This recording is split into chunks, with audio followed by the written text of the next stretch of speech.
af libaax ayuu ka soo baxay sheekada ninka libaax badeed ku liqay nin nasiib badan malayso inaad tahay kalluumayste ku guda jira shaqo maalmeedkiisa maanta waxaad uga aarsanaysaa kalluunka noociisa loo yaqaano aargoosatada iyadoo uu xaalku ku wanaagsan yahay bal ka waran haddii hal mar adduunyadu kugu madoobaato inkastoo ay aroor hore tahay haddana indhahaaga wax kuma arki kartid ka waran haddii aad ogaato inaad ku jirto libaax badeed afkiisa waxaad dareemaysaa inaad soo gaadhay dhammaadka noloshaada waad ku saxan tahay middaas sababtoo ah fursadda ay ku badbaadi karto xaaladdan oo kale waa bilyankiiba hal mar macnaha suurtagal ma aha badbaadadaadu arrintani waa mid ku dhacday ninka ay ku saabsan tahay sheekadeenna maanta oo u liqay libaax badeedku noocyada ugu xiisaha badan sheekooyinka waxaa ka mid a kuwa leh dhammaadka aan la saadaalin karin sida dadka aan la aqoon meesha ay ku dambeeyeen ama u dhintay hab aan fasiraad laga bixin karin ama u badbaaday qaab mucjiso ah oo aanan fasiraad laga bixin karin Michael Packard waa nin leh taariikh nololeed cajiib ah marka aad maqasho sheekadiisa ma kala aqoonsan kartid inuu yahay nin aad u nasiib xun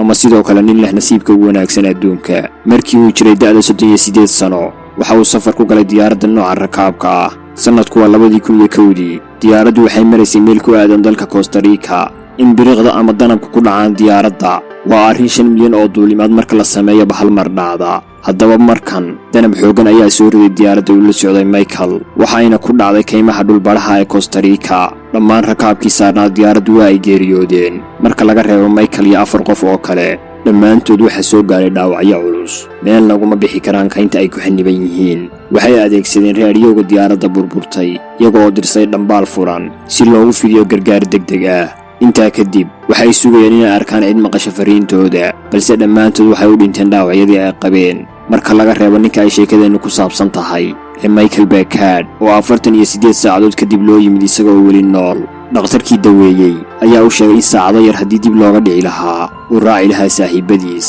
maantana uusan adduunka nala joogeen in qofku uu ka badbaado shil diyaaradeed waa arrin mucjiso ah oo dhicitaankeedu yar yahay haddaba sheekada diyaaraddani ma aha dhacdada ugu yaabka badan ee soo martay nolosha Michael Packard sanad kadib markii uu ka badbaaday shilka diyaaradda waxa uu ka kalluumaysanayay meel u dhow xeebaha California waxaa weerar ku soo qaaday libaax badeed isku dayay inuu laba u kala gooyo jirkiisa laakiin si lama filaan ah ayuu uga badbaaday dhacdadan wuxuuse ku jahwareeray badweyn aan dabaal looga bixi karin ugu dambaynna waxaa badbaadiyey rag wata dooni nooca kalluumaysiga ah mar kale waxa uu dalxiis muquurtaha ku sameynayay badweynta Atlantic gaar ahaan meel u dhow xeebaha gobolka Massachusetts meel jooga badda ka hooseysa 18 mitir ayuu ka helay meyd bani aadan oo sabaynaya waxa uuna la xiriiray booliska oo xaqiijiyay in qofkan warkiisa la la'aa muddo dheer dhacdooyinka cajiibka ah ee soo maray taariikhda Packard uma dhigmaan dhacdada caan baxday ee gelisay af libaax badeedka sida ay sheegeen khubarada dadka u liqa libaax badeedku halkii bilyanba waxa ka badbaada hal qof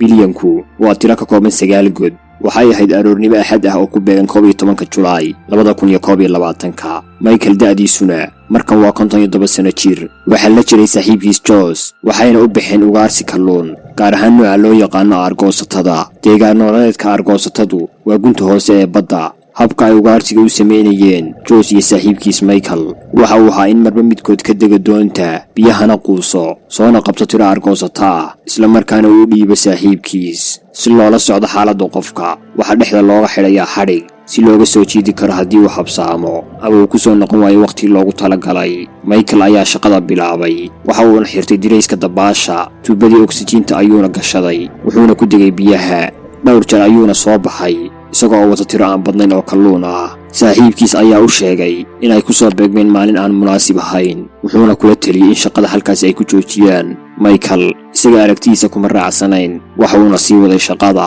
2 saacadood oo dambe ay shaqada sii wadeen saacadu markii ay gaadhay 8 aroornimo doonta waxa uu saarnaa kalluun gaaray 54 kiilo oo aargoosata waxayna u muuqatay in nasiibkoodu uu wanaagsan yahay oo ay heleen kalluun ku filan Jose waxa uu soo jeediyay mar labaad in shaqada halkaas lagu joojiyo balse Michael ayaa dalbaday inuu hal mar biyaha ku noqdo una soo ururiyo waxa uu helo Jose waa ka aqbalay Michaelna waxa uu ku degay biyaha Jose waa uu taagan yahay wuxuuna fiirinayaa saaxiibkiis oo tartiib ugu qarsoomaya biyaha isla markaana ku sugan xaalad degan oo caadi ah waxaa hal mar indhaha kaga dhacay biyo duulaya oo aan la aqoon waxa kiciyay indhihiisuna waxay hayeen meesha uu saaxiibkiis muquuray keliyana waxa uu muuqday har madow oo hoosta ka maraya doonta uu saaran yahay. wuu iska gartay in saaxiibkiis uu la kulmay weerar kaga yimid libaax badeed, sababtoo ah waa qayb ka mid ah shaqo maalmeedkooda inay la kulmaan xayawaanka ugu khatarta badan ee ku nool badaha. intaas ayayna ku eg tahay sheekada qaybta uu ka warramay Jose. inta dhiman waxaa laga qoray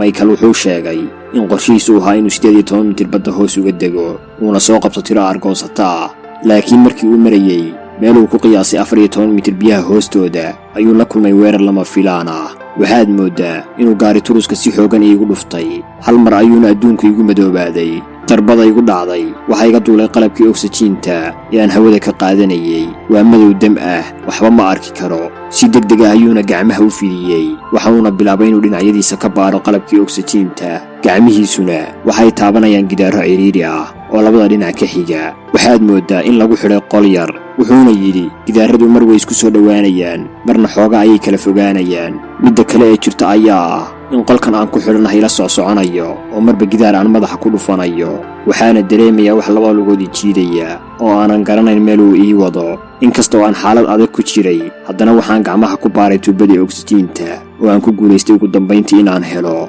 afka ayaan ku xirtay, waxaana qaatay neef ama hawo badan. markii aan hawada qaatay ayaan ku fikiray meesha aan ku jiro, waxaana dareemay inuu liqay libaax badeed oo aan ku jiro calooshiisa ama afkiisa. gacmaha ayaan hareeraha u fidiyey si aan isaga ilaaliyo ilkaha, laakiin waxaan ogaaday in meesha aan ku suganahay aysan ku oolin wax ilka ah oo naftiisa halis ku ah. gacmahayguna waxa ay taabanayaan keliya gidaaro jilicsan. inkasta oo uu moodayay waxa liqay inuu yahay libaax badeed, haddana Michael waxa uu ku jiraa afka xayawaanka loo yaqaano nibiriga buluuga ah. walow xayawaankan dhererkiisu gaaro 18 mitir, miisaankiisuna u dhigmo 32 tan, haddana daloolka dhuuntiisu ma ahan mid weyn oo u oggolaanaya inuu liqo xayawaanada waaweyn. nibirigu waxa uu ku guuldaraystay inuu cunaha dhaafiyo, sidaas darteed waxa uu bilaabay inuu rafto si uu isaga tufo balaayada cunaha taagan. 45 sikin oo halgan ah kadib waxa uu soo booday oogada sare ee biyaha. waxa uuna kor u tufay Michael oo indhihiisa ku arkay nibiriga tufay oo sii socda. inkastoo uu afkiisa ku jiray 45 sikin oo keliya ah,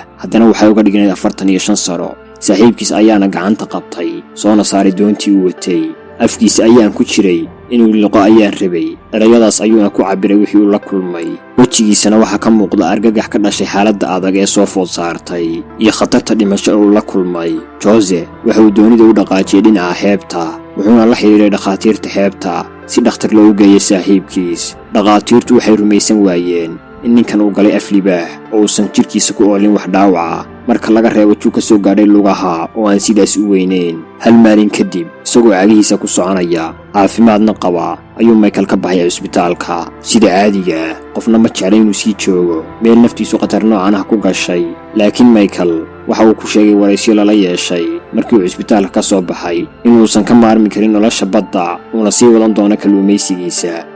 daawade waxaanu soo gaarnay gabagabada muuqaalkeena maanta. fadlan haddii ay tahay markii kugu horreysay aad soo booqatay kanaalkeena, soo dhowo oo subscribe saar. sidoo kale haddii aad ka mid ahay bahweynta ku xidhan kanaalka go'aanso muuqaalka like saar, isla markaana sii sheer garee si uu gaadho asxaab badan. mahadsanid.